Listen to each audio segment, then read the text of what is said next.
Praise lord. దేవునికి స్తోత్రం. చెప్పండి అందరు గట్టిగా, దేవునికి స్తోత్రం. హల్లెలూయా. చాలా సంతోషం. మరి ఈ వారం మిమ్మల్ని కలుసుకోవడానికి దేవుడు కృప చూపించాడు. మీరు కూడా నా కోసం ప్రార్థన చేశారు. అందుని బట్టి ఎంతగానో దేవుని స్తుతిస్తూ ఉన్నాను. సూటిగా స్పష్టంగా 119వ కీర్తన 54వ వచనాన్ని మనం చదువుకుంటున్నాం. యాత్రికుడనైన నేను నా బసలో పాటలు పాడుటకు నీ కట్టడలు హేతువులాయను. దేవునికి స్తోత్రం. సో నేనేమన్నానంటే ఇక్కడ ఏమని చెప్తున్నాడంటే, యాత్రికుడనైన నేను నా బసలో పాటలు పాడుటకు నీ కట్టడలు హేతువైంది, కారణమైంది. ఇక్కడ ఏం చేస్తున్నాడు ఇతను? చెప్పాలి. ఏం చేస్తున్నాడు? యాత్ర చేస్తున్నాడు, ఇంకా పాటలు పాడుతున్నాడు. గుడ్. ఇతను ఎవరు అంటే యాత్రికుడు అని. యాత్రికుడు అంటే ఈరోజు మన అంశభాగం ఏంటంటే యాత్రికులము. దేవునికి స్తోత్రం. ఈరోజు మన అంశభాగం ఏంటంటే యాత్రికులము. యాత్రికుడు అంటే, క్రైస్తవుడు అంటే ఎవరు అనే దానికి కొంతమంది ఎలా చెప్తారంటే, క్రీస్తును అంగీకరించి రక్షణ పొంది క్రీస్తు ఉన్న స్థలములోనికి, అంటే ఆ పరిశుద్ధ పట్టణములోనికి ప్రయాణము చేసేవాడే క్రైస్తవుడు. దేవునికి స్తోత్రం. అంటే క్రీస్తును అనుసరించి, క్రీస్తును అంగీకరించి, క్రీస్తును వెంబడిస్తూ క్రీస్తు ఉన్నటువంటి స్థలానికి, అంటే క్రీస్తు ఉన్న పట్టణానికి ప్రయాణము చేసేవాడే క్రైస్తవుడు.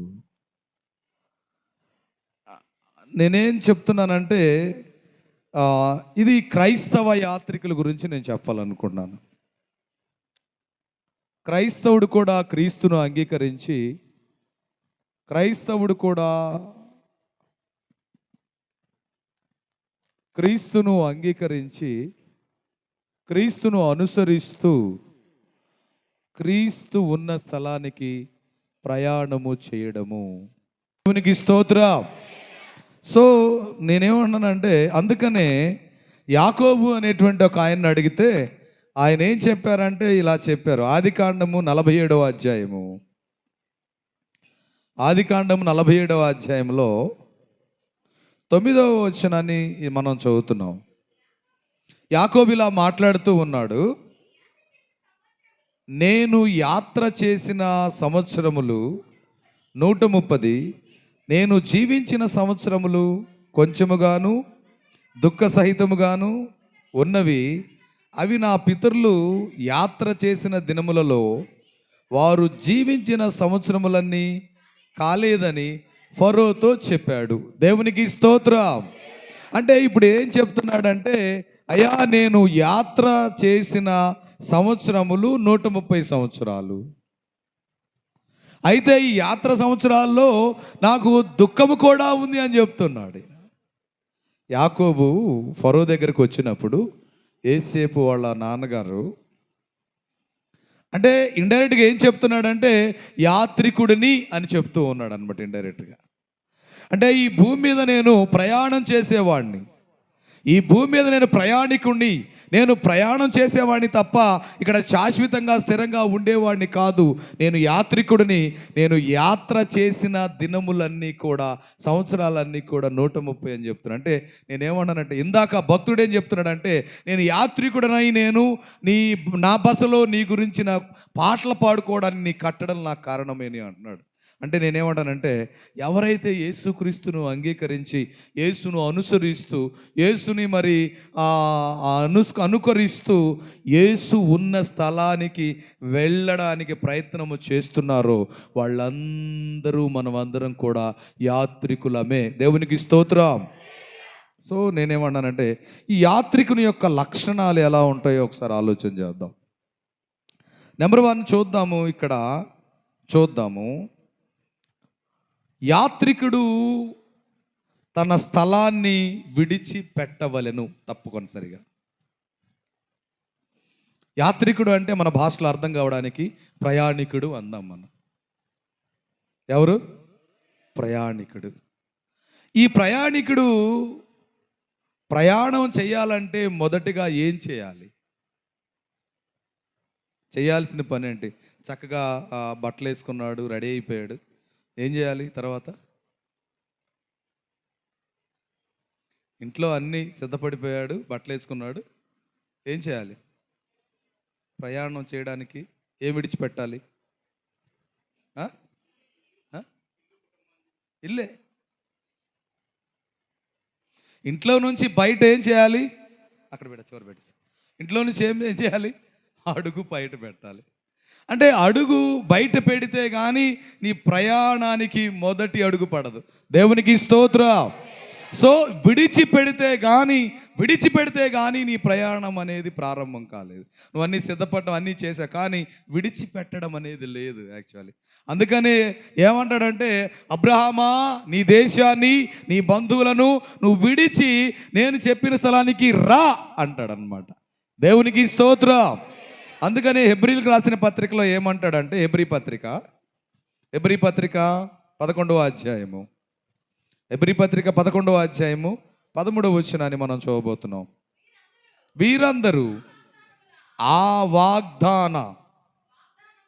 వాగ్దానముల ఫలము అనుభవింపకపోయినను దూరము నుండి చూసి వందనము చేసి తాము భూమి మీద పరదేశములను యాత్రికులమునై ఉన్నామని ఒప్పుకొని విశ్వాసము గలవారై మృతి పొందితిరి. దేవునికి స్తోత్రం. హల్లెలూయా. వాళ్ళు దాన్ని చూడలేదు, కానీ దూరం నుండి చూసి, ఇదిగో దేవుడు మమ్మకు ఆ స్థలాన్ని ఇవ్వబోతున్నాడు, ఆ ప్రాంతాన్ని ఇవ్వబోతున్నాడు, ఆ ప్రదేశాన్ని ఇవ్వబోతున్నాడని వాళ్ళు దూరం నుంచి చూసి నమస్కారము చేసి విశ్వాసంతో చనిపోయారు. చనిపోయిన తర్వాత ఆయన దగ్గరికి వెళతారు. దేవునికి స్తోత్రం. సో ఇంకా ఏమంటాడంటే, ఇలాగున చెప్పువారు, చదవమ్మా, ఇలాగు చెప్పువారు తమ స్వదేశమును వెదుగుచున్నామని విసిదపరుచుకున్నవారు కారా? వారు ఏ దేశం నుండి వచ్చిరో ఆ దేశమును జ్ఞాపకము చేసుకున్న ఎడల మరలా వెలుటకు వారికి వీలు కలిగియుండును. దేవునికి స్తోత్రం. ఎక్కడి నుంచి వచ్చామంటే దేవుల్లో నుంచి వచ్చాము. అంటే దేవుల్లో వచ్చామంటే దేవుడు ఎక్కడ ఉన్నాడు? దేవుడు ఉండే స్థలంలో దేవుడు ఉన్నాడు, దేవుడు ఉండే పరలోకంలో దేవుడు ఉన్నాడు. దేవుని లోపల మనం ఉన్నాము కాబట్టి మనము దేవుని లోపల నుంచి భూమి మీదకి వచ్చాము. భూమి విడిచిపెట్టేటప్పటికి మరలా దేవుని దగ్గరికి వెళతాము కనుక వాళ్ళు జ్ఞాపకం చేసుకోవాల్సింది, మేము దేవుళ్ళలో నుంచి వచ్చాము, మన దేవుళ్ళలోనే ఉంచాము. దేవుని ఊపిరి మా ఆత్మ అయింది కనుక ఈ ఆత్మ మరలా దేవుని దగ్గరికి వెళుతుంది. ఈ మట్టి అయిన దేహం మరలా మట్టిలో కలిసిపోతుంది కనుక మేము ఎక్కడి నుంచి వచ్చామంటే అక్కడ ఉన్నటువంటి దేశము నుంచి వచ్చాము, ఆ పరదేశము నుంచి, పరలోకం నుంచి వచ్చాము గనుక అది గుర్తు పెట్టుకొని దేవుణ్ణి అంగీకరిస్తే మరలా పరలోకానికి వెళతారు. దేవునికి స్తోత్రం కలుగును గాక. ఇంకా ఏం చెబుతాడయ్యా అంటే, అయితే వారు మరీ శ్రేష్టమైన దేశమును అనగా పరసంబంధమైన దేశమును కోరుచున్నారు. అందుచేత తాను వారు దేవుడునని అనిపించుకున్నటకు దేవుడు వారిని గురించి సిగ్గుపడడు. ఏలయనగా ఆయన వారి కొరకు ఒక పట్టణమును సిద్ధపరచి ఉన్నాడు. దేవునికి స్తోత్రం. అంటే నిజంగా అంత శ్రేష్టమైన దేశాన్ని కోరుకున్నవాడు క్రైస్తవుడు. అంత శ్రేష్టమైన దేశాన్ని, ఆ ప్రదేశాన్ని కోరుకొని ఆ కోరుకున్నటువంటి దేశం కోసము ఇంటిని విడిచి బయటికి వచ్చి ప్రయాణాన్ని కొనసాగించేవాడు క్రైస్తవుడు కనుక ఆ పట్టణం కోసం మనం సిద్ధపడుతున్నాము. దట్స్ వై మనం యాత్రికులము. దేవునికి స్తోత్రం. అందుకే దేవుడు అంటాడు కదా, నా కోసం నువ్వు బయటికి వస్తున్నావు, నా కోసం నువ్వు అన్ని విడిచిపెడుతున్నావు, నా కోసం అన్నిటిని విడిచిపెట్టి ఏది మాకు ప్రియారిటీ కాదు, ఏది మాకు ప్రాధాన్యత కాదు, నా దేవుడే అని చెప్పేసి నా కొరకు ఇంత ప్రాధాన్యతతో ముందుకు వస్తున్నాడు కనుక నేను వారి దేవుడునని చెప్పుకొనడానికి నేను సిగ్గుపడను అని దేవుడు అంటూ ఉన్నాడు. సో నేనేమంటున్నానంటే, విడిచిపెట్టడం ప్రయత్నం చేద్దాం. అన్నీ సిద్ధపడ్డావు, అన్నీ చేస్తున్నావు, ఇంట్లో నుంచి బయటికి రావట్లేదంటే నీ ప్రయాణం కొనసాగదు. దేవుని నమ్ముకున్నావు, దేవునితో ఉన్నావు, దేవునితో అన్నీ చేయాలనుకున్నావు, చాలా హ్యాపీగానే ఉన్నావు, కానీ పాపం చేస్తున్నావు. విడిచిపెట్టాల్సినవి చాలా ఉన్నవి. వ్యసనాలు విడిచిపెట్టట్లా, ప్రయాణం కొనసాగదు కదా. లేకపోతే పాపం విడిచిపెట్టట్లా, అసూయ విడిచిపెట్టట్లా, కక్ష విడిచిపెట్టట్లా, నష్టం చేయడం విడిచిపెట్టట్లా, కపటం విడిచిపెట్టట్లా. ఇవన్నీ విడిచిపెట్టట్లేదు కాబట్టి నువ్వు యాత్రికుడు ఎలా అవుతావు? నువ్వు ఇంట్లో నుంచి విడిచి, ఇల్లు విడిచి, గ్రామం విడిచి నువ్వు బయటికి రాలేదు కాబట్టి నువ్వు యాత్రికుడు ఎలా అవుతావు?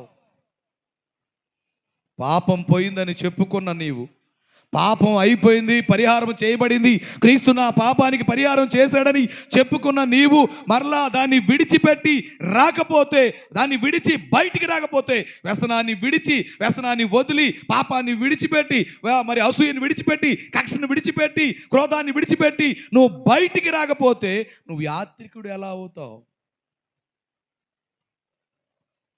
పాటలు పాడి, ఆరాధన చేసి, కానుకలు ఇచ్చి, సువార్త ప్రకటించేసి ఇవన్నీ విడిచిపెట్టకుండా నువ్వు యాత్రికుడు అవుతావా? కానీ నిన్ను బట్టి దేవుడు నా కొరకు బయటికి వచ్చిన కుమార్తె, నా కొరకు బయటికి వచ్చిన కుమారుడు అని దేవుడు చెప్పుకుని సిగ్గుపడకుండా ఉండే స్థాయి నీకుందా? నిజంగా ఈరోజు నీతో దేవుడు మాట్లాడితే, నేను క్రీస్తు పట్టణానికి యాత్రికుడును కనుక ఇక నుంచి క్రీస్తు సారూప్యము కలిగి క్రీస్తును అనుసరిస్తూ నేను యాత్ర చేస్తానన్న వాళ్ళు ఒకసారి గట్టిగా చప్పట్లు కూడా దేవునామని మహిమపడదాం. Yes, praise the Lord, hallelujah. So నేనేం చెప్తున్నానంటే, నువ్వు నీ నిర్ణయం తీసుకో. నేను ప్రయాణం స్టార్ట్ చేశాను, క్రైస్తవుని నేను విడిచిపెట్టేశాను. నాకున్నటువంటి పాత లక్షణాలన్నీ విడిచిపెట్టేసి క్రీస్తును అనుసరిస్తూ, క్రీస్తును ధరించుకుంటూ, క్రీస్తు కొరకు నేను ప్రయాణం చేస్తున్నాను, నేను నడుస్తున్నానని చెప్పేసి అనుకో. అప్పుడు తప్పనిసరిగా యాత్రికుడు లిస్టులోనికి నువ్వు వస్తావు. కనుక నేనేమంటున్నానంటే, యాత్రికుడు ఎలా ఉంటాడంటే తన స్థలాన్ని విడిచిపెడతాడు. అబ్రహాము ఎప్పుడైతే విడిచిపెట్టాడో అబ్రహాము దీవించబడ్డాడు. నువ్వు కూడా ఎప్పుడైతే నీకున్నటువంటి లోపాలన్నిటినీ, పాపాలన్నిటినీ విడిచిపెడతావో తప్పనిసరిగా దేవుడు నీ పక్షం అవుతాడు. అందుకే కార్యాలు జరుగుతాయి. నేను ఈరోజు చెప్పగలను. నేనేం చెప్తున్నానంటే ఒక మాట చెప్తున్నాను. నేను దేవుడు పిలిచినప్పుడు నా స్వజనులను, నా స్వప్రాంతాన్ని విడిచి నేను బయటికి వచ్చినప్పుడు దేవుడు నా పక్షాన ఉన్నాడు. అందుకే నేను దీవించబడుతున్నాను. దేవునికి స్తోత్రం. ఈరోజు చాలామంది సేవకులను బడిన వాళ్ళు ఏం చేస్తారంటే, దేవుడు చెప్పిన ప్లేస్కి వెళ్లకుండా, దేవుడు మాట్లాడే ప్లేస్కి వెళ్లకుండా వాళ్ళు ఏం చేస్తున్నారయ్యా అంటే, మాకు బంధువులు ఉన్నారు, మా కుటుంబాలు ఉన్నాయి, లేకపోతే మా చుట్టాలు ఉన్నారు, వీళ్ళ దగ్గర నేను హ్యాపీగా ఉంటాను, సో వీళ్ళందరూ గ్యాదర్ అయిపోతే నాకు సంఘం అయిపోతుంది అని చెప్పేసి. అయిపోతుంది, మనుషుల కొరకు, వీటి కోసం కాదు, అయిపోతుంది. నేను కాదంటలేదు. I'm telling seriously. నేను చెప్తున్న మాట ఏంటంటే అది అయిపోతుంది. ఒకటే నేను చెప్తున్న మాట, యాత్రికుడుగా నువ్వు ఉండాలి అంటే నువ్వు బయటికి రాగలగాలి. So I'm telling seriously. చాలామంది ఊరిలోనే సేవ చేస్తూ నాకు ఒక ఫీలింగ్ కలుగుతుంది. ఏం కలిగిందంటే, అబ్రహాంకి ఏదైనా కష్టం వచ్చిందనుకో, అబ్రహాం ఎలా ఫీల్ అవుతాడు తెలుసా? అబ్రహాం ఎలా ఫీల్ అవుతాడంటే, మా బాబాయ్ ఉన్నాడు, లేకపోతే మా చిన్నాన్న ఉన్నాడు, మా మేనల్లు ఉన్నారు, లేకపోతే వీళ్ళు ఉన్నారని రకరకాలుగా ఫీల్ అవుతూ ఉంటాడు కదా. అదే అబ్రహాం కనుక ఇల్లు వదిలిపెట్టి బయటకు వచ్చాడు అనుకో, ఆయన చెప్పిన ప్రదేశానికి వచ్చేసి ఆ దేశాన్ని విడిచిపెట్టాడు అనుకో, ఎవరన్నా అబ్రహాం ఏదన్నా అంటే అబ్రహాం వాళ్ళతో పోరాటం చేయలేడు.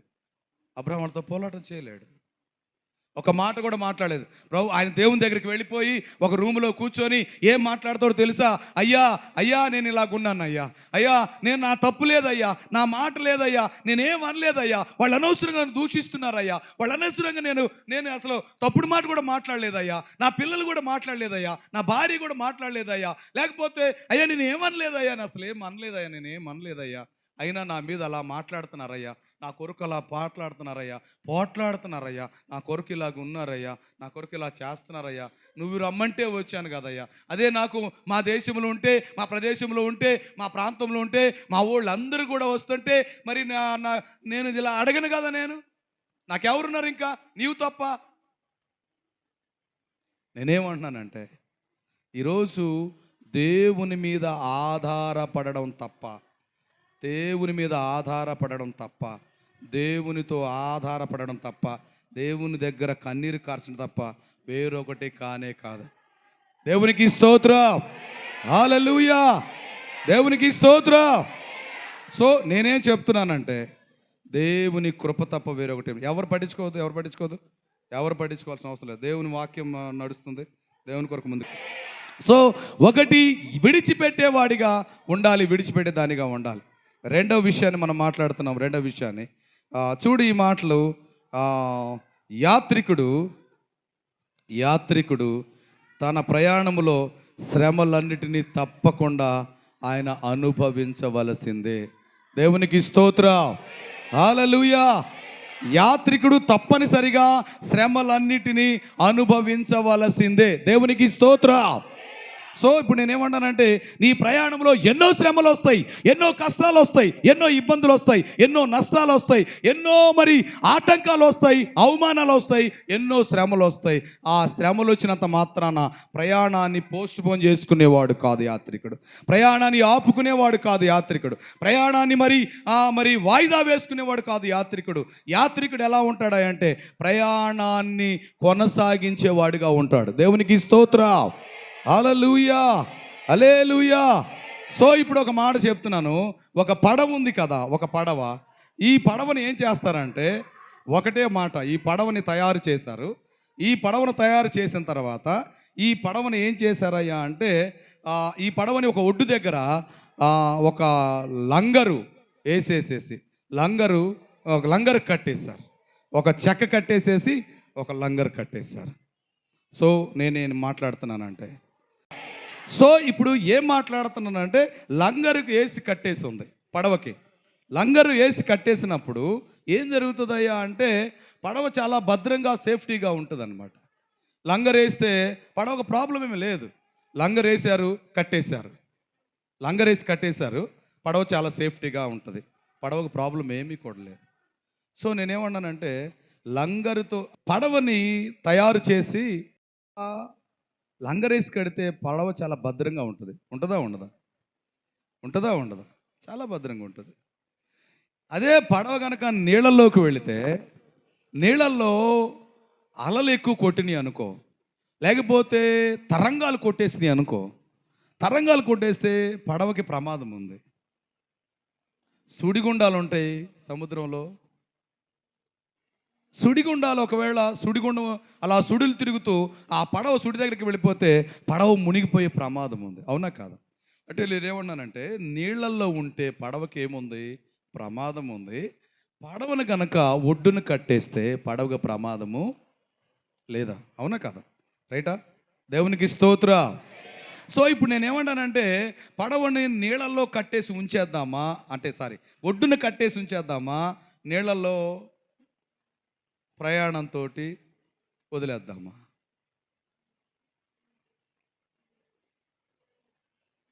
ఏం చేస్తే బాగుంటుంది? పడవను అలా కట్టేసి ఒడ్డును అలా ఉంచుకుందామా, నీళ్ళల్లో అలా ప్రయాణాన్ని కొనసాగిద్దామా? చెప్పండి, ఎలా చేస్తే మంచిది? అంటే ప్రమాదాలు ఉన్నవని చెప్పేసి పడవని గనక మనం ఒడ్డును కట్టేసే ఉంచేసామనుకో, పడవ తయారు చేసినటువంటి ఉపయోగం లేనే. పడవ దేనికి తయారు చేశాము?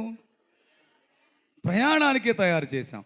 అంటే సముద్రం అంటే పొంగుతుందనో, లేకపోతే సముద్రం అలలు వస్తాయనో అని చెప్పేసి మనం, ఎందుకులే సముద్రం అలలు వస్తాయి కదా, ఎటుగుడి సుడిగుండాలు ఉన్నాయి కదా, ఇవన్నీ ప్రాబ్లమ్స్ ఉన్నాయి కదా, ఎందుకులే అసలు ఇంకో సముద్రంలో కొద్దులే, నీళ్ళల్లో కొద్దులే అని చెప్పేసి పడవను మనకు గట్టి కట్టేసేసేసి అక్కడ ఉంచేసామనుకో, ఉంచేస్తే ఇక ప్రయాణానికి అర్థం ఏమిటి? దాన్ని తయారు చేసిన ఉద్దేశం ఏముంది? సో నేనేం చెప్తున్నానంటే, ఐఎమ్ టెల్లింగ్ సీరియస్లీ, యాత్రికుడు ప్రయాణమై బయలుదేరిన వాడు, ప్రయాణానికి బయటికి వచ్చినవాడు, క్రీస్తును అంగీకరించిన వాడు, క్రీస్తు సారూప్యాన్ని కోసం ముందుకు వచ్చినవాడు, క్రీస్తు కొనసాగుతూ ప్రయాణం కొనసాగించిన వాడు, ఒకవేళ ఈ ప్రయాణంలో ఒక శ్రమలు రావచ్చు, ఈ ప్రయాణంలో కష్టాలు రావచ్చు, ఈ ప్రయాణంలో అవమానాలు రావచ్చు, ఈ ప్రయాణాల్లో నిందలు రావచ్చు, ఈ ప్రయాణంలో సమస్యలు రావచ్చు, ఈ ప్రయాణాల్లో ఎలాంటి ఆటంకాలు రావచ్చు, ఎన్ని ఆటంకాలు, ఎన్ని శ్రమలు, ఎన్ని నిందలు, ఎన్ని అవమానాలు కలిగినా కూడా ఆ ప్రయాణము ముందుకు కొనసాగాలే తప్ప వెనక్కి వచ్చిన వాడు యాత్రికుడు కానే కాడు. దేవునికి స్తోత్రం. అంతే, దట్స్ ఆల్. నీ క్రైస్తవ జీవితంలో క్రీస్తు ఉన్న స్థలం కొరకు, క్రీస్తు ఉన్న పట్టణం కొరకు, క్రీస్తు ఉన్నటువంటి లోకం కొరకు నువ్వు ప్రయాణాన్ని కొనసాగిస్తున్నావు గనక ఈ ప్రయాణంలో ఎన్నో శ్రమలు వస్తాయి, ఎన్నో కష్టాలు వస్తాయి, ఎన్నో ఇబ్బందులు వస్తాయి, ఎన్నో బాధలు వస్తాయి, ఎన్నో భయాలు వస్తాయి, ఎన్నో భయంకరమైనటువంటి పరిస్థితులు వచ్చినా కూడా ఆగని వాడు, ముందు కొనసాగేవాడు క్రైస్తవుడు, క్రీస్తు కొరకు వెళ్ళేవాడు క్రైస్తవుడు. దేవునికి స్తోత్రం. వాడే క్రైస్తవ యాత్రికుడు. సో నేనేమంటున్నానంటే, అందుకనే చూడు ఈ మాట చూద్దామా. రోమపత్రిక 5వ అధ్యాయము, రోమపత్రిక 5వ అధ్యాయము 3వ వచనం. అంతేకాదు శ్రమ ఓర్పును, ఓర్పు పరీక్షను, పరీక్ష నిరీక్షను కలుగు చేయనని శ్రమల యందును అతిశయపడదుము. దేవునికి స్తోత్రం. హల్లెలూయా. అందుకని ఇంకొక మాట ఏమంటాడంటే 5వ అధ్యాయం 1వ వచనం నుంచి, కాబట్టి విశ్వాస మూలమున మనము నీతిమంతులుగా తీర్చబడి మన ప్రభువైన యేసుక్రీస్తు ద్వారా దేవునితో సమాధానము కలిగి ఉందుము. మనము ఆయన ద్వారా మనము విశ్వాసము వలన ఈ కృపయందు ప్రవేశము గలవారమై అందులో నిలిచి ఉండి దేవుని మహిమను గూర్చిన నిరీక్షణను బట్టి అతిశయపడుచున్నాము. అంతేకాదు అని చెప్తున్నాడు. అంటే ఏంటి? మనం యేసుక్రీస్తు ద్వారా దేవునితో సమాధాన పడ్డాము. ఆయన ద్వారా విశ్వాసం వల్ల కృపలో ప్రవేశించి ఆయన మహిమను గూర్చి మనము నిరీక్షిస్తూ అక్కడికి వెళ్ళాలనుకుంటున్నాం. దేవునికి స్తోత్రం. హల్లెలూయా.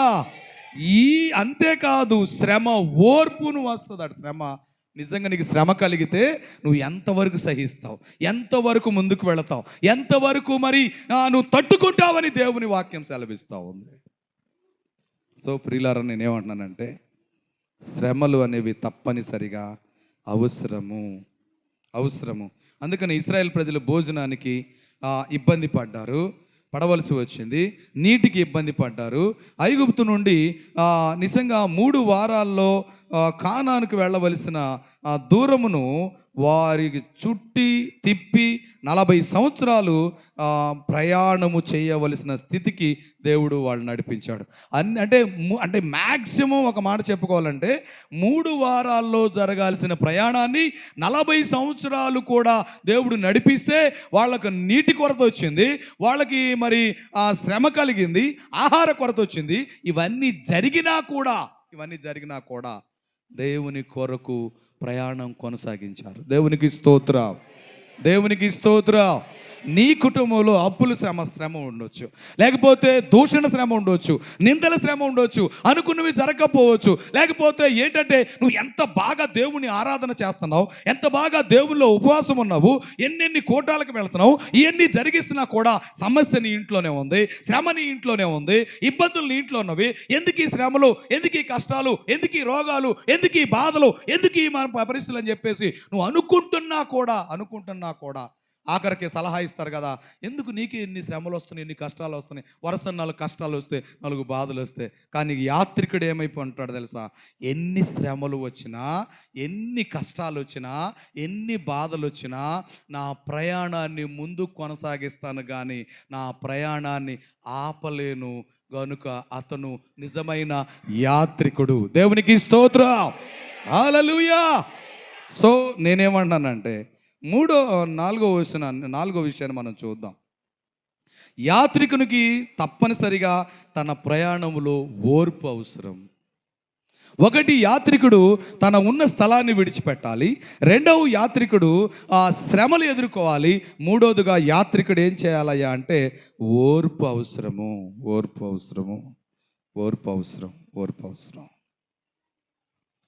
ఒక ఆయన ఒక డిక్టేటర్ అనేటువంటి ఆయన, నెపోలియన్ అనేటువంటి ఆయన ఏమంటాడంటే, ఒక సైనికుడికి ఫస్ట్ ఉండాల్సింది ఏంటో తెలుసా? సైనికుడికి ఫస్ట్ ఉండాల్సింది ఏంటో, మొదటి ఆయుధం ఏంటంటే ఓర్పు, 2వ ఆయుధము బలము అంటాడు. ఒక క్రిస్టియన్ అనే ఒక క్రైస్తవుడికి మొదటిగా ఉండాల్సింది ఏంటో తెలుసా? ఓర్పు ఉండాలి. నీ ప్రయాణంలో ఎన్ని చికాకులు వచ్చినా, నీ ప్రయాణంలో ఎన్ని ఆటంకాలు వచ్చినా, నీ ప్రయాణంలో ఎన్ని ఇబ్బందులు వచ్చినా కూడా నీకు ఉండాల్సింది ఏంటో తెలుసా? నీకు ఓర్పు ఉండాలి. నీకు ఓర్పు ఉండాలి. నీకు ఓర్పు ఉంటేనే నీ ప్రయాణాన్ని నువ్వు కొనసాగించగలవు. ఇంకొక ఆయన ఏమంటాడంటే ఇంకొక ఆయన ఏమంటాడు తెలుసా? ఇంకొక ఆయన, ఒక భక్తుడు అంటాడు, ఓర్పు అనున్నది, నేను మరొకసారి చెప్తున్నాను, నేను ఓర్పు అనేది ఎంత చేదుగా ఉంటుందో, ఓర్పు అనేది ఎంత చేదుగా ఉంటుందో దాని ఫలితము అంతకంటే తీయగా ఉంటుంది అంటాడు. దేవునికి స్తోత్రం. హల్లెలూయా. శ్రమ అంటే నీకు నేనేమంటానంటే, ఎలాంటి పరిస్థితి వచ్చినా కూడా నీ ఓర్పు కలిగి ఉండాలి. ఓర్పు కలిగి సహించుకొని ఓర్చుకొని ఉండే ఓపిక నీకు ఉంటే దాని ఫలితం చాలా బాగుంటుంది. మనం ఏమనుకుంటామంటే, ఇంకొక అతను భక్తుడు ఏమంటాడంటే, చదువున్నా సంపదున్నా ఓర్పు గనక లేకపోతే ఆ మనిషిని నాశనానికి నడిపిస్తుంది అంటాడు. నీకు డబ్బు ఉండొచ్చు, లేకపోతే నీకు పదవి ఉండొచ్చు, లేకపోతే నీకు చదువు ఉండొచ్చు, కానీ ఓపిక మాత్రం లేదు. మనుషులతో మాట్లాడే ఓపిక లేదు, బంధాలు కట్టే ఓపిక లేదు, శ్రమలు సహించే ఓపిక లేదు. ఇవేమి ఓపిక లేకపోతే మరి బంధాలన్నీ తెగిపోతాయి, మనుషులందరూ దూరం అయిపోతారు, మనుషులందరూ కూడా వ్యతిరేకమైపోతారు. కానీ కొన్నిసార్లు నువ్వు ఎంత సహిస్తావో నీ కుటుంబంలో ఎంత సహిస్తావో, తోడుకోళ్ళగా ఎంత సహిస్తావో, కోడలుగా ఎంత సహిస్తావో, అత్తగా ఎంత సహిస్తావో, బంధువులుగా ఎంత సహిస్తావో, స్నేహితుడిగా ఎంత సహిస్తావో, స్నేహితురాలుగా ఎంత సహిస్తావో, కొన్ని రోజుల తర్వాత నువ్వు సహిస్తున్నావు కనుక ఒక రోజు చెప్పుకుంటావు, ఆ రోజు నేను అలా సహించబట్టే, ఆ రోజు నేను ఓపిక పట్టబట్టే, ఆ రోజు నేను ఓర్చుకోబట్టే ఈరోజు ఇంతమంది నా కొరకు ఉన్నారంటావు. దేవునికి స్తోత్రం. హల్లెలూయా. సో నీ ప్రయాణంలో నీకు ఓపిక చాలా ఉండాలి. అందుకని నేనేమన్నానంటే, ఇక్కడ చూడు, ఈ మాటలు మనం చూద్దాం. ఫిలిప్పీలకు రాసిన పత్రిక 1వ అధ్యాయం 30వ వచనాన్ని చదువుతున్నాం. క్రీస్తునందు కాక ఆయన పక్షమున శ్రమపడుటయు, ఆయన పక్షమున అంటే శ్రమ పడటం కూడా మీకు అనుగ్రహింపబడింది. క్రీస్తు పక్షాన శ్రమ పడటం. ఇన్నాళ్ళు మనుషుల కోసం శ్రమ పడ్డాను, ఇప్పుడు క్రీస్తు కొరకు శ్రమ పడుతున్నాను. అది నాకు ఆయన పక్షాన దొరికింది. ఆయన పక్షాన శ్రమ అనుభవించటము గొప్ప ఆశీర్వాదకరం. దేవునికి స్తోత్రం. హల్లెలూయా. సో అందుకనే చూడు, ఇక్కడ మరి హెబ్రీకి రాసిన పత్రికలో ఇంకోటి చూద్దాము. హెబ్రీకి రాసిన పత్రిక 12వ అధ్యాయము 1వ వచనం నుంచి మనం ప్రారంభిద్దాం. ఇంత గొప్ప సాక్షి సమూహము మేఘము వలె మనలను ఆవరించి ఉన్నందున మనము కూడా ప్రతి భారమును, సులువుగా చిక్కులు పెట్టు పాపమును విడిచిపెట్టి విశ్వాసమునకు కర్తయు దాన్ని కొనసాగించువాడునైనా యేసు వైపు చూచుచు మన ఎదుట ఉంచబడిన పందెములో ఓపికతో పరిగెత్తుదము. దేవునికి స్తోత్రం. హల్లెలూయా. అంటే ఓపికతో పందెములో ముందుకు పరిగెత్తాలి మనం. సో ఐఎమ్ టెల్లింగ్ సీరియస్లీ, ఓపికతో పందెంలో పరిగెత్తాలి. నీకు ఎన్ని సమస్యలు వచ్చినా, ఎన్ని శ్రమలు వచ్చినా, ఎన్ని ఇబ్బందులు వచ్చినా, లేకపోతే ఎన్ని కష్టాలు వచ్చినా, మరి టోటల్గా ఒక మాట ఏం చెప్పాలయ్యా అంటే, ఓపికతో నువ్వు సహించగలిగే గుణంలోనికి రాగలగాలి. అప్పుడు మాత్రమే, ఓపిక పెడితేనే, ఓపిక పడితేనే, ఓపిక ఉంటేనే ఈ యొక్క ప్రయాణము, ఈ యొక్క యాత్ర ప్రయాణం అనేది ముందుకు కొనసాగుతుంది. దేవునికి స్తోత్రం. హల్లెలూయా. దేవునికి స్తోత్రం. హల్లెలూయా. సో నేనేమంటానంటే, యాత్రికుడు ముందు తన ఉండే స్థలాన్ని విడిచిపెట్టాలి, అప్పుడు ప్రయాణం ముందుకు కొనసాగుతుంది. 2, యాత్రికుడు తన శ్రమలన్నిటిని సహించగలగాలి. 3వది, యాత్రికుడు అతను మరి తనకున్నటువంటి శ్రమలన్నిట్లో ఓపికను ప్రదర్శించగలగాలి. ఫైనల్గా ఒక మాట చెప్తున్నాను నేను, నా సమయం అయిపోతా ఉంది. యాత్రికుడు చివరి వరకు ప్రయాణించాలి. ఇంట్లోంచి అంటే నువ్వు స్థలాన్ని విడిచిపెట్టి బయటికి రావాలి. ఎన్నో శ్రమలు వస్తాయి, శ్రమలు సహించుకొని బయటికి రావాలి. ఇంకొకటి, ఎంతో ఓపికతో ఉండగలగాలి. 3వది, ఆఖరి వరకు ప్రయాణం చేసే మైండ్ సెట్ నీకు ఉండాలి. ఎందుకు ఈ ఓపిక? ఎన్నిసార్లు ఓపికతో ఉన్నాను, ఎన్ని సంవత్సరాలు ఓపికతో ఉన్నాను, ఎన్ని బాధలు పడ్డాను. మరి నాకంటే ఓపిక లేనివాళ్ళు, నాకంటే పాపం చేసేవాళ్ళు, నాకంటే బోలిన మంది ఇలాగున్నా వాళ్ళ బ్రతుకులు బాగున్నవి, నాకెందుకు ఈ సమస్య, నాకెందుకు ఈ బాధ అంటే నేను చెప్తున్నాను, ఓపిక లేని వాళ్ళు, శ్రమ పడలేని వాళ్ళు, స్థలాన్ని విడవలేని వాళ్ళు, మరి దేవుని పక్షాన పోరాటం చేయలేని వాళ్ళు, వీళ్ళు భూలోకంలో ఉండేవాళ్ళు తప్ప వాళ్ళు యాత్రికులు కానీ యాత్రికుడు ప్రయాణం చేసేవాడు. దేవునికి స్తోత్రం. హల్లెలూయా. హల్లెలూయా. హల్లెలూయా. ఒక ఆయన అంటాడు కదా, ఏమంటాడు తెలుసా? నువ్వు నిదానంగా నడిచావు అనేది కాదు, లేకపోతే నువ్వు వేగంగా నడిచావు అనేది కాదు, కానీ నువ్వు అక్కడికి చేరేవా లేదనేదే ముఖ్యం. అంటే నువ్వు నిదానంగా నడిచావా, స్పీడ్గా నడిచావా, లేకపోతే అని కాదు, కానీ ఎలాగైనా సరే నువ్వు వెనుదిరగకుండా, మరి పరుగును ఆపకుండా, ప్రయాణం ఆపకుండా, ఎందుకులే ఇన్ని కష్టాలే, ఇన్ని బాధల్లే, ఇన్ని ఇబ్బందులే, ఇంకా దేవుడు ఉన్నాడా లేడా, దేవుడు ఉంటే ఏడి, ఇంత ఓపిక పడుతున్నాను, ఇన్ని శ్రమలు పడుతున్నాను అని చెప్పి ఇలాంటి ప్రాబ్లమ్స్ అన్ని, ఇలాంటి ఆలోచనలు వచ్చినా కూడా నువ్వు పరుగు ఆపకుండా, నీవు ప్రయాణం ఆపకుండా, వెనకడుగు వేయకుండా, వెనుదిరగకుండా నువ్వు ముందుకు సాగిపోయి ఆ గమ్యానికి చేరతావే, అప్పుడు నువ్వు యాత్రికుడవు. చప్పట్లు కూడా దేవుని నామానికి. చాలా మందికి చిన్న సమస్యలు వస్తే వాళ్ళు ఏమనుకుంటారంటే, 4 సమస్యలు 4 శ్రమలు వచ్చిన తర్వాత నేను చాలా ఓపిక ఉన్నాను, చాలా ఉపవాసాలు ఉన్నాను, చాలా పాటలు పాడుతున్నాను, చాలా కానుకలు తీశాను, ఎన్నెన్నో చేస్తున్నాను, నాకే ఈ కష్టాలు, ఎదుటివాడికి లేవు కాబట్టి అసలు దేవుడు ఉన్నాడా, దేవుడు ఉంటాడా, దేవుడు నాలో ఉన్నాడా, దేవుడు నాతో ఉన్నాడా, అదే మరి పాస్టర్ గారేమో చావుకులేమో ఇలా చెప్తున్నారు, ఇలా మాట్లాడుతున్నారు, అసలు నిజంగా దేవుడు ఉన్నాడా లేడా అని చెప్పి కన్ఫ్యూజ్ వస్తే, అప్పుడు యోబు భార్యలాగా ఒక ఆమె వచ్చేసి, ఎందుకమ్మా, ఏం దేవుడమ్మా, వదిలేయమ్మా అని చెప్పేసి అంటారు. యోబు ఏమన్నాడు తెలుసా? అంత పరిస్థితులు కూడా మూర్ఖురాలు మాట్లాడినట్టు మాట్లాడబాకు. నేనేమంటానంటే, ప్రయాణికుడు, యాత్రికుడు విడిచిపెట్టి ముందుకు వస్తాడు. ఎన్ని శ్రమలు వచ్చినా ముందుకే వెళతాడు, ఎంతో ఓపికతో ముందుకు వెళతాడు, వెనకడుగు వేయడు కదా, గమ్యము చేరే వరకు ఆయన నడుస్తూనే ఉంటాడు. దేవునికి స్తోత్ర, హల్లెలూయా. అందుకనే తిమోతికి రాసిన 2వ పత్రిక 4వ అధ్యాయం 7వ వచనంలో, తిమోతికి రాసిన 2వ పత్రిక 4వ అధ్యాయము 7వ వచనం, మంచి పోరాటం పోరాడి తిని, నా పరుగు కడముట్టించి తిని. సో ఇప్పుడు నేనేమంటానంటే, నడిచేవాడు విశ్వాసంతోనే ఉంటాడు, నడవనోడు విశ్వాసాన్ని కోల్పోతాడు. అందుకే 2 విషయాలు. నేను పోరాటం చేశా, నాకు ఎన్నో శ్రమలు వచ్చినాయి, నేను సాతానుతో పోరాడి గెలిచా. రెండవది, నా పరుగు దగ్గరకు నడిచా, నేను పోరాటంతో ఆపలా, నేను నడిచి నేను ఎక్కడికి నడవాలో అక్కడ నడిచాను, నా విశ్వాసాన్ని కాపాడుకున్నాను. నేనేమంటానంటే ప్రియుడా, ఇతను పరుగు కడముట్టించాడు, ముగించాడు. యాజ్ ఎ క్రిస్టియన్, ఒక క్రైస్తవ యాత్రికుడు, ఒక క్రైస్తవ యాత్రికురాలు ఎలా ఉంటుందంటే, విడిచి, వ్యసనాలు విడిచి, సమస్యలు అన్నిటిని విడిచి, అసూయ, కక్ష, కార్పణ్యం, వీటన్నిటిని విడిచి ప్రయాణం సాగిస్తుంది. ప్రయాణంలో ఎన్ని శ్రమలు వచ్చినా, ఎన్ని ఇబ్బందులు వచ్చినా, ఎన్ని కష్టాలు వచ్చినా ప్రయాణం ముందుకు కొనసాగిస్తుంది. ఓపికతో ఉంటుంది, ఓపికతో ప్రయాణాన్ని కొనసాగించి ఆఖరికి గమ్యాన్ని చేరతది. అట్టి కృప దేవుడు మీకు దయచేయునుగాక. ఆమేన్. లేచి మోకాళ్ళ మీద నిలబడదామా? దేవుని సన్నిధిలో స్తుతి. హల్లెలూయా. అయ్యా, నా ప్రయాణంలో చాలా సార్లు నేను సనిగాను అయ్యా. అదిగో నా ప్రయాణంలో ప్రభువా, క్రీస్తు కొరకు ప్రయాణించే ప్రయాణంలో ప్రభువా, నేను శానాసార్లు ప్రభువా, నీ మీద ఆయాసపడ్డానయ్యా. చాలాసార్లు నా ప్రయాణంలో ప్రభా, నాకెందుకు ఈ శ్రమలు, నాకెందుకు ఈ కష్టాలు, నాకెందుకు ఈ బాధలు, నాకెందుకు ఈ ఇబ్బందులు, ఎంతవరకు అసలు దేవుడు ఉన్నాడా లేడా అని చెప్పేసి ఎన్నోసార్లు నిందించానయ్యా. నన్ను క్షమించాయని చెబుదామా? నన్ను క్షమించయ్యా. దేవుడు ఉంటే ఎందుకు మా కష్టాలు, దేవుడు ఉంటే ఎందుకు మాకు కన్నీళ్లు, దేవుడు ఉంటే ఎందుకు మాకు నిందలు? ఏమి మాట్లాడకపోయినా జనులందరూ నిందలు వేస్తున్నారు, జనులందరూ మా మీద యుద్ధం చేస్తున్నారు. ఉన్నారు. దేవుడు ఎక్కడున్నాడని ఎన్నోసార్లు అడిగాను అయ్యా.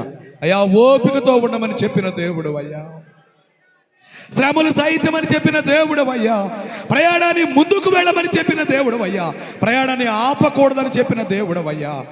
నీకు స్తోత్రాలు అయ్యా అని చెబుదామా? నన్ను క్షమించని చెబుదామా? నన్ను క్షమించని చెబుదామా? హల్లెలూయా, హల్లెలూయా, హల్లెలూయా. స్తోత్రం. పురుషులారా, నోరు తెరిచి గట్టిగా దేవుని స్తుతిద్దామా? హల్లెలూయా, గ్లోరీ. స్తోత్రం, స్తుతి. హల్లెలూయా, స్తుతి. బలహీనత నాది,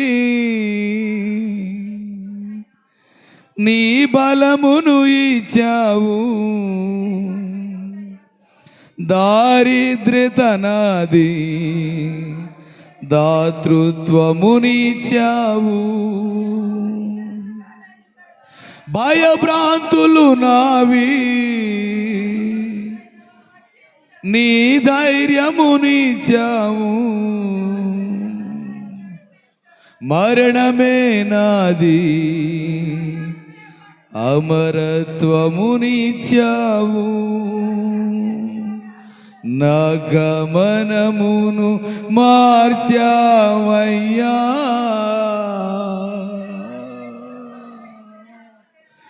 నా గమ్యము నీవేనయ్యా.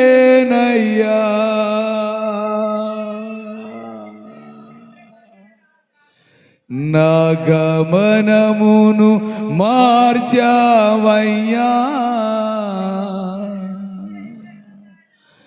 నా గమ్యము నీవేనయ్యా.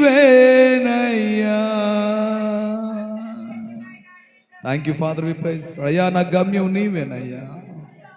అయ్యా అదిగో ఆవేదన ఉన్నా కూడా, దేవా అపనిందలు ఉన్నా కూడా, అపజయం ఉన్నా కూడా, అయ్యా నాట్యంగా మార్చిన దేవుడవు నీకు స్తోత్రాలు. అజ్ఞానం ఉన్నా కూడా, అవివేకం ఉన్నా కూడా, అయ్యా అదిగో పాపము ఉన్నా కూడా పరిశుద్ధతనిచ్చి అయ్యా నా చీకటిని వెలుగుగా చేసిన దేవుడవు నీకు స్తోత్రం. దేవా మా గమ్యం నీవేనయ్యా.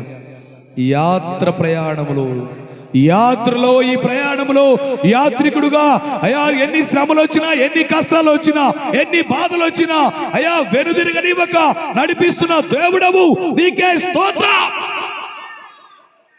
Thank you father, we praise the Lord. Hallelujah, hallelujah, hallelujah. పరిశుద్ధుడా నీకు స్తోత్రాలు చెల్లిస్తున్నాను అయ్యా. అయ్యా నీవు మాతో ఉన్న దేవుడవు నీకు స్తోత్రాలు అయ్యా. అయ్యా నీ కృపతో ముందుకు వెళ్ళడానికి సహాయం చేస్తూ, యాత్రికుడుగా, యాత్రికురాలుగా అయ్యా అదిగో నీవున్న స్థలములోనికి మమ్మల్ని నడిపిస్తున్న దేవుడవు నీకు స్తోత్రాలు చెల్లిస్తూ, సాగిపోయే కృప, ఆగిపోకుండా సాగిపోయే కృప అయ్యా అదిగో నీ బిడలకు కలుగును గాకని సెలవిస్తూ యేసయ్య పరిశుద్ధమైన నామములో అడిగి వేడుకుంటున్నాను తండ్రి, ఆమేన్.